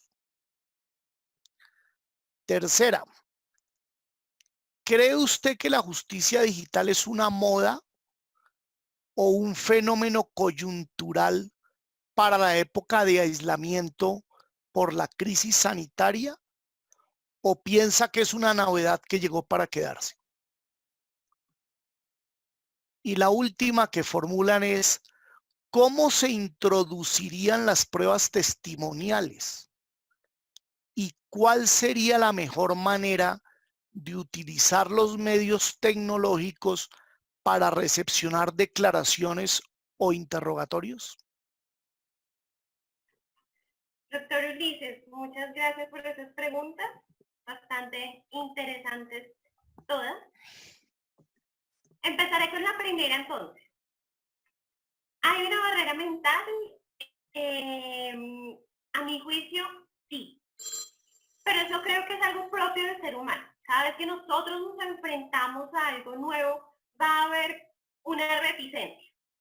Pero a medida que vamos avanzando en el camino, viendo las necesidades y demás, creo que nos ambientamos en el asunto. El tema de la edad puede que influya, pero sin lugar a dudas, conozco funcionarios con años de experiencia de la rama, apoderados con igual décadas de experiencia y se han acoplado y de hecho se han vuelto, si me aceptan la expresión, fans de la tecnología. Entonces, puede que sí sea más fácil para nosotros, pues que somos un poco más jóvenes, acoplarnos a ello, pero no significa que las generaciones que nos han antecedido no se hayan puesto, como decimos a veces, la camiseta, no se han puesto la 10 para ello, no. Creo que he visto y me consta de mano propia que ha habido, pues, absoluta diligencia en muchísimos funcionarios, abogados y demás. Una especie de consejos. Bueno, voy a dividir los consejos hacia los apoderados y consejos hacia los funcionarios judiciales. Hacia los apoderados, primero, tener en cuenta nuestro registro en el canal correspondiente del Consejo Superior de la Judicatura, de nuestro correo electrónico. Segundo, pues informar siempre cuál es el canal digital que usaremos para las notificaciones nuestras, de nuestros representados, testigos, entre otros. Tercero, en los poderes necesitamos incluir siempre nuestra dirección de correo electrónico como apoderados, si no vamos a tener una inadmisión. Esos poderes no necesitan tener presentación personal, lo decía hace unos minutos y es importante que lo tengamos en cuenta. Cuarto consejo, de forma pues casi mandatoria, lo digo, es un deber de nosotros como apoderados remitirle a nuestra contraparte el memorial que nosotros radiquemos el mismo día o hasta el día siguiente, so pena de sanción. Ese deber considero que es fundamental. Y promover nosotros como apoderados la práctica de pruebas de común acuerdo, de la cual me referiré ahorita en los próximos minutos en relación con otra pregunta que usted, doctor Canosa, me formulaba. Consejos para último consejo para los apoderados. Hay muchos programas de nube o de cloud computing que permiten que nosotros tengamos todos nuestros expedientes ahí, tengamos las audiencias, tengamos básicamente una réplica del expediente de cada uno de nuestros procesos. Plataformas como Dropbox, Oracle, OneDrive, hay muchos, incluso gratuitos, no necesariamente tenemos que hacer suscripciones costosas y demás. Hay para todos los gustos y demás, entonces súper recomendado para todos los apoderados. Consejos para los jueces, secretarios, miembros de despacho judicial. Cada vez que reciben un memorial, un documento y demás, convertirlo en PDF, porque pues aparte de que el protocolo lo exige, pues así debe manejarse en el expediente digital. Segundo, tener muy presente la forma de nombrar los archivos en pues según el protocolo mismo al que he venido haciendo referencia. Tercer consejo, ser conscientes de cuál es la razón de ser del decreto 486 y la etapa en la que nos encontramos. ¿Y por qué digo que ser conscientes de ello? Porque no podemos como operadores judiciales, como jueces, secretarios y demás, estar poniendo talanqueras, obstáculos, formalismos innecesarios que no trae la ley, que no trae el decreto, que no trae ni siquiera el mismo acuerdo y protocolos adicionales. Tener en cuenta que lo que debemos hacer como rama judicial es abrir las puertas para que los colombianos podamos acceder a la administración de justicia. Entonces creo que así respondería la segunda pregunta. La tercera, la justicia digital, si es un fenómeno por la coyuntura, si es moda. Yo creo que esa pregunta es muy, muy difícil de contestar y a mi juicio es todas y cada una de esas denominaciones que acaban de dar pues la persona el usuario que está preguntando. Inevitablemente las tecnologías son una moda, pero no son una moda como muchas innecesarias. No, yo creo que es una moda necesaria, es una moda que aporta y ahorita con el tema de pandemia, crisis de COVID y demás, es un fenómeno que vino y a mi juicio vino para quedarse. Y vino para quedarse porque si bien muchas veces hemos dicho, estamos cansados de estar encerrados, no más home office, no más no podemos trasladar, pues las ventajas que representa el uso de las tecnologías de la información y de las comunicaciones, creo que superan con creces las dificultades. Entonces, a mi juicio, puede ser visto como una moda o un fenómeno de la coyuntura y vino para quedarse. De allí que nosotros tengamos que estar a la vanguardia, adoptar medidas y hacernos parte de este nuevo proceso con las tecnologías de la información y las comunicaciones. Y la última pregunta relacionada con el tema de las pruebas testimoniales y el uso de las tecnologías de la información y de las comunicaciones.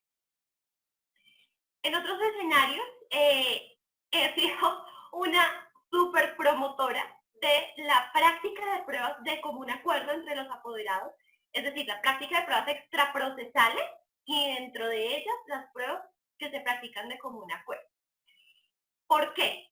Porque creo que ahí es donde más se muestra un desapego al rigor formal, un desapego a las formalidades, a las normas y demás, y nosotros como apoderados nos ponemos un rol de proactividad.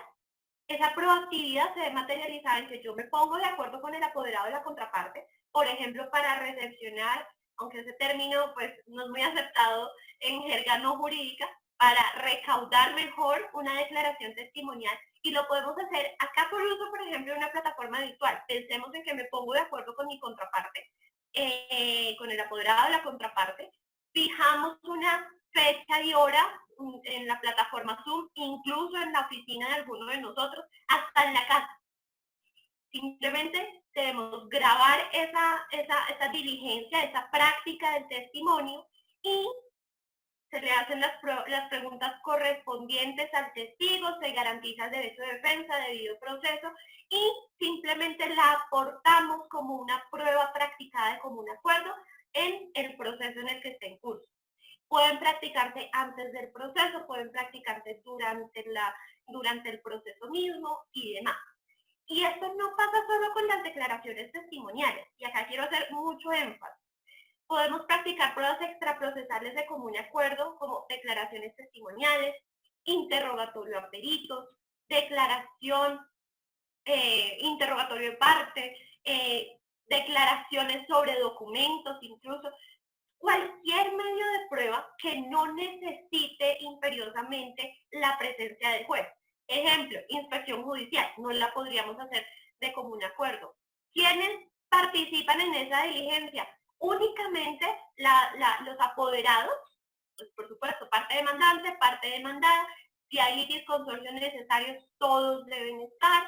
Si hay lugar, por ejemplo, a recibir varios testimonios y demás, pues cada uno se fijará en las horas, fechas y demás. En verdad creo que es una de las grandes novedades y aportes del Código General del Proceso, que tal vez de aquí hacia atrás no la habíamos explotado, pero esta es la oportunidad perfecta para sacar el provecho a esos medios de prueba, y la forma de introducirlas, como decía la misma pregunta, al proceso es simplemente aportar la copia digital o incluso física. Por ejemplo, pensemos una declaración extrajuicio de algún testigo donde participamos ambos apoderados y se aprueban como pruebas de prácticas de común acuerdo. Es decir, dentro del género de las pruebas extraprocesales tenemos las pruebas de prácticas de común acuerdo, que soy una abanderada fiel y cursi de las pruebas extraprocesales, y creo que el doctor Toscano me ha escuchado varias veces hablar de mis famosas pruebas practicadas de común acuerdo, porque en serio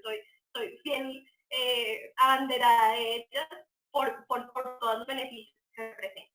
Así creo que abordo las 4 preguntas en los 10 minutos, cumpliendo rigurosamente el tiempo. De acuerdo, doctora Mónica. Se cumplió rigurosamente el tiempo y además se contestaron muy bien, de manera muy completa, las 4 preguntas. Doctor Juan Carlos Naisir, también hay 4 preguntas para usted. Primera, y se las voy a formular también todas de una vez. ¿La justicia en línea es lo mismo que la inteligencia artificial en la justicia? ¿O simplemente es una plataforma para facilitar el contacto con el órgano judicial y para hacer la actuación procesal? Segunda, ¿qué oportunidades, qué riesgos y qué retos tiene la inteligencia artificial en la administración de justicia?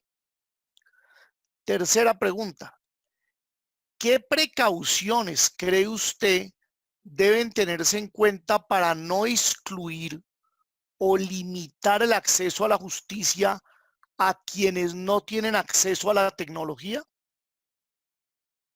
Y la última, ¿considera viable aplicar la inteligencia artificial en la administración de justicia en Colombia a corto o mediano plazo?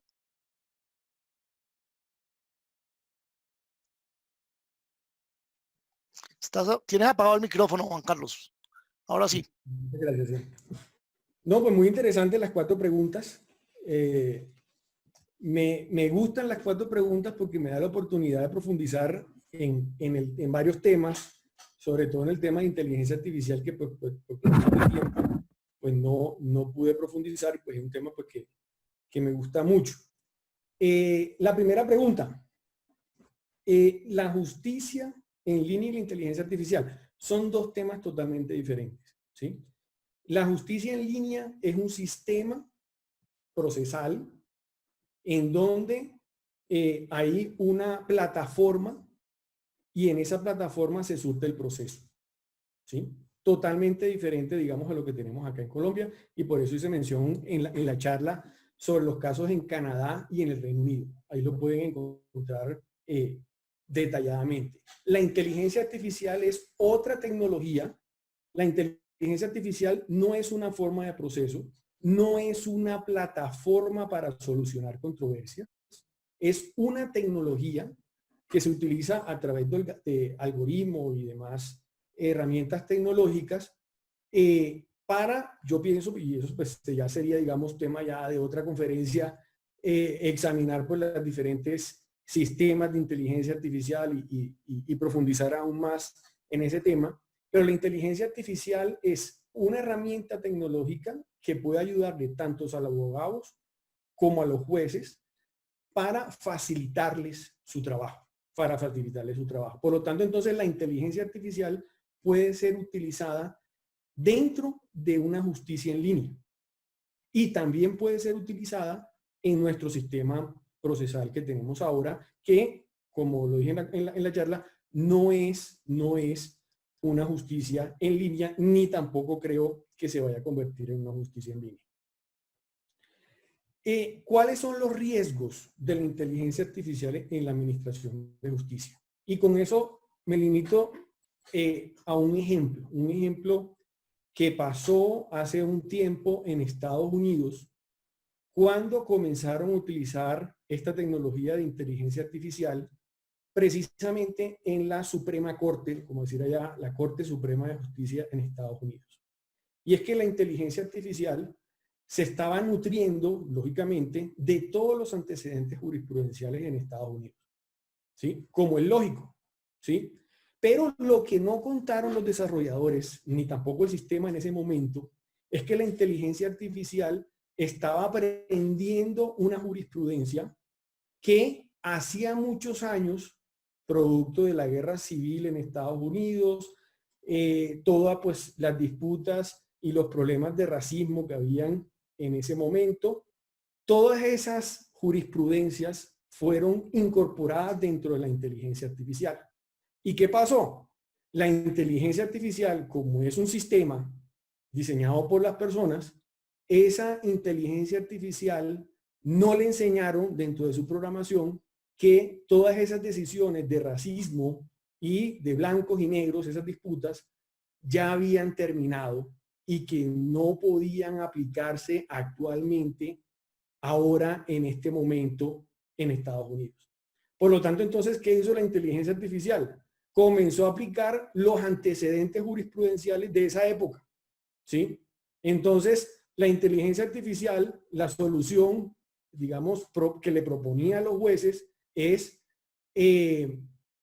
con una gran carga, digamos, de racismo, ¿sí? Producto, pues, de esos antecedentes jurisprudenciales, la inteligencia artificial estaba reiterando esas jurisprudencias de 1800, de 1700.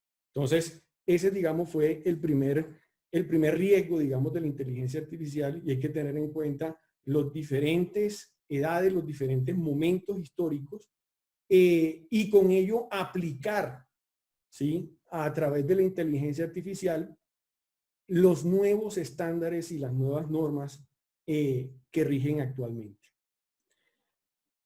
¿Cuáles son los riesgos también? Hombre, la parte de la tecnología. La parte de la tecnología, cómo excluir, cómo no excluir a la gente.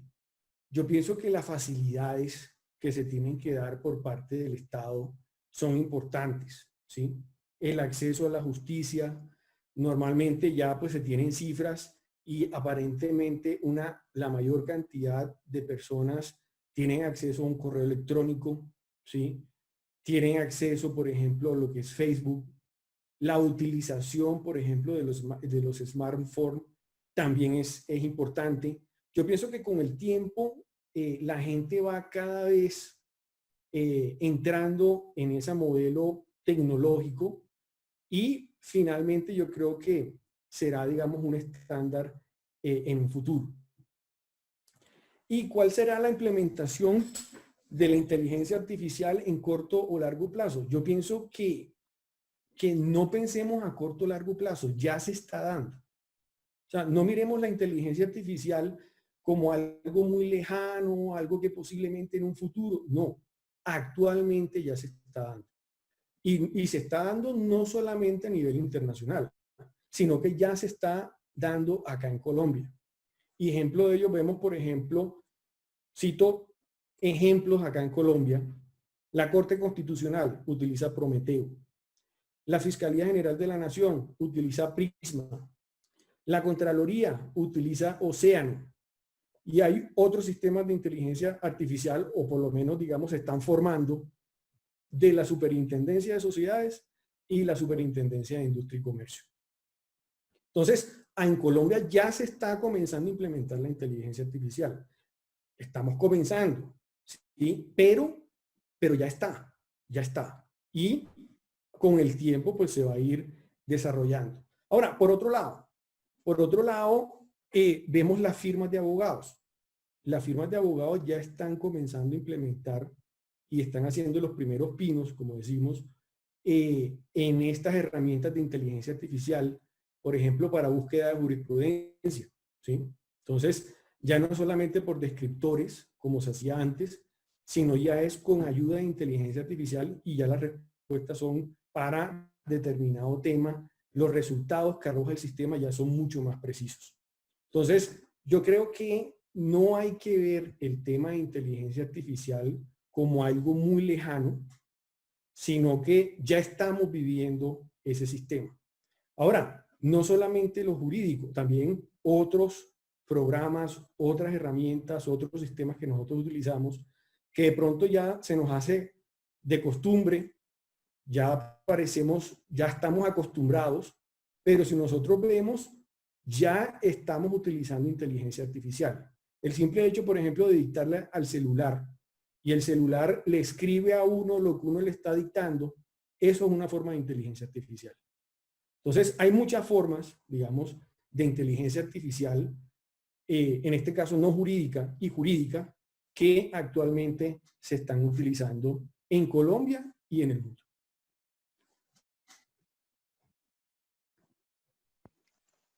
Muy bien, doctor Juan Carlos, muy amable por sus respuestas.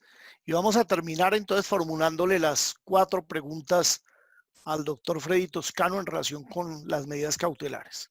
Esas preguntas son las siguientes. Primera, ¿a qué se refiere el Código General del Proceso cuando dice que en los declarativos se puede decretar cualquier otra medida? Esa otra medida puede ser el embargo o secuestro en un declarativo.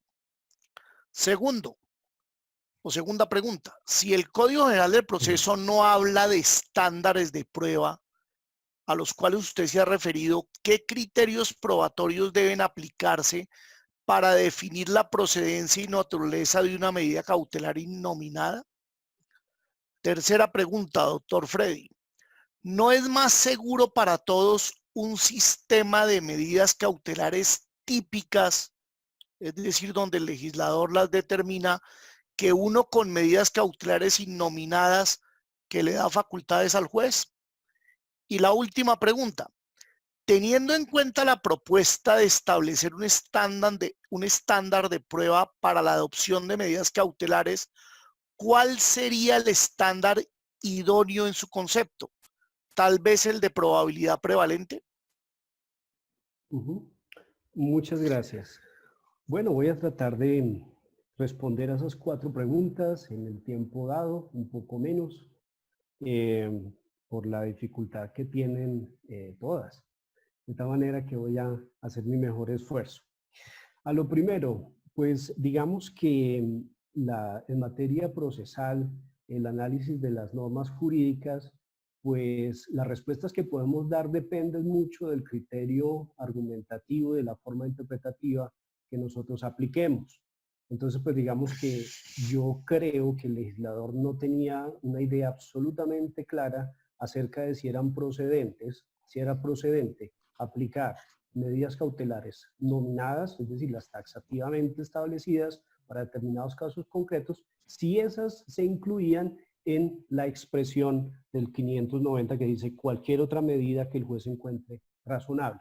De manera que es bien importante que en estas discusiones sobre la interpretación de las normas, digamos, pues mire, depende del criterio que nosotros utilicemos, si es el sentido gramatical, si es el espíritu del legislador, etc. Ahora, si me pregunta qué pienso yo, cuál es mi idea en relación con esto, pues yo le diría pues que en mi criterio, pues si usted demuestra, ¿sí? Que la medida más razonable para proteger el derecho objeto de litigio para prevenir un daño en un proceso, digamos, de índole declarativo, si es un embargo o es un secuestro o la inscripción de la demanda, pensemos, pues tendrá usted que demostrar la idoneidad de ese tema. Pero es mi opinión, tengo entendido pues que hay decisiones que ya se vienen dando en relación con este punto, de las altas cortes diciendo, no, lo que es innominado y estas requieren unos requisitos especiales que son propios del proceso ejecutivo. Pero en mi opinión es esa. En segundo lugar, la pregunta 2 sobre la inexistencia de estándares de prueba y que entonces cuáles serían los criterios aplicables en la medida cautelar innominada, pues quisiera responderlo junto con la pregunta número 4, que es si aplicaríamos el estándar de probabilidad prevalente o probabilidad preponderante. Pues mire, la verdad es que frente a este punto, yo considero que siempre que, digamos, tengamos la necesidad de medir un poco, de establecer cuál es el grado de probabilidad que deben ofrecer unas hipótesis en un proceso civil, en un proceso penal, en lo que sea, vamos a hablar de estándares de prueba. Entonces, digamos que no necesitamos nosotros de una, digamos, autorización del legislador, ojalá la hubiera, pero no necesitamos, digamos, una positivización o una reglamentación de estos temas para que el juez con buen criterio pueda encauzar su arbitrio judicial y decir, en este caso, me parece que es útil, que es necesaria esta medida cautelar que usted me está proponiendo o que yo oficiosamente puedo cambiar por otra que me parece más idónea. ¿Y cuál sería? Pues mire, si estamos hablando del Código General del Proceso, yo considero que pues allí eso es una decisión que se toma sin escuchar a la contraparte. Distinto, ahorita estaba revisándolo en materia de lo contencioso administrativo, en donde sí se da traslado a la contraparte para que él opine, para que él pues se pronuncie sobre la medida cautelar. Entonces, en el primer escenario del Código General del Proceso, vean ustedes que el juez no tiene con qué comparar, es decir, no tiene otra hipótesis con la cual comparar la necesidad de la medida cautelar porque no escucha a la contraparte. Entonces, yo simplemente consideraría que pues ahí la probabilidad debe ser menor, es decir, simplemente que sea verosímil, que sea simplemente o de acuerdo con lo que naturalmente ocurre para casos similares. Eso le daría al juez para decir, de acuerdo con las reglas de la experiencia, si yo no adopto esta medida, inmediatamente se puede consumar un daño. ¿De acuerdo? Entonces, pues, no considero que sea la probabilidad preponderante porque allí hay que comparar dos hipótesis que son expuestas por partes contrarias. De pronto sí podría utilizarse en materia de lo contencioso administrativo, donde el juez escucha ambas partes y luego toma la decisión. Y la tercera pregunta relacionada con si es mejor, digamos, si yo considero en mi opinión que es mejor tener un sistema taxativo de medidas cautelares, pues yo considero que tal y como estamos, es decir, con medidas cautelares innominadas o generales, es decir, construidas para el caso concreto, si bien suponen un riesgo y unos desafíos como hoy lo mostramos, y como ustedes lo saben, pues me parece que es una justicia más idónea. Es decir, esto facilita adoptar medidas que pueden llegar a ser controversiales, pero que en todo caso se adecúan mejor al caso concreto y encausan el arbitrio judicial. Es decir, el problema no es que haya medidas cautelares que se puedan construir para el caso concreto, sino es cómo el juez las construye y da cuenta de ellas luego a través de la motivación judicial. Muchas gracias.